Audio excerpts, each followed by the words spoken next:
In this video, we are learning about electric field due to an infinite long charge wire. So we choose a thin long wire, we given a positive charge. Let's say the charge density lambda. Now once we given a charge, there is a Gaussian surface symmetrically formed entire the length L. By symmetry, the electric field E of a line charge is directed radially outwards and its magnitude is the same at all the points of equidistance from the line of charge. Now, cylindrical Gaussian surface of radius r and length L. Now here the ds1 is parallel to E. Electric field E and surface ds1 on the same line. Once you can see the surface S2 and electric field E are the perpendicular line at place of S2. And at surface S3, electric field E and surface both are perpendicular over here at ds3. Hence, ds1 is parallel to E, ds2 is perpendicular to E, and at the same time ds3 is also perpendicular to E. Now the total electric flux phi E is equal to integral E dot ds. That is equal to integral E ds1 plus integral surface to E ds2 plus integral S3 E ds3.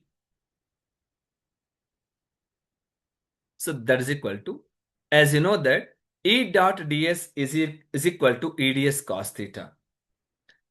Integral S1 we can rewrite as E ds1 cos 0 plus integral S2 E ds2 cos 90 degrees plus integral S3 E ds3 cos 90 degrees.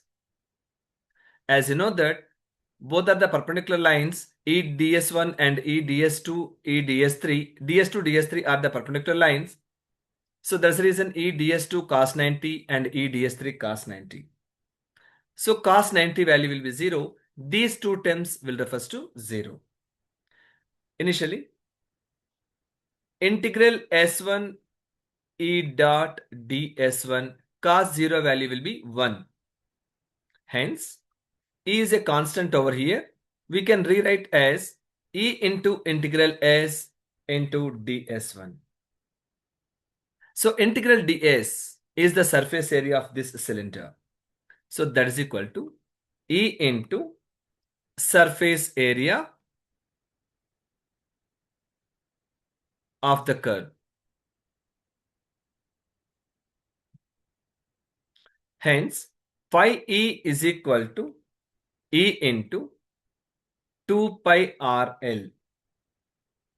As you know that the charge Q is equal to lambda into L of the length L of the wire. While using the Gauss theorem, phi E is equal to Q by epsilon naught.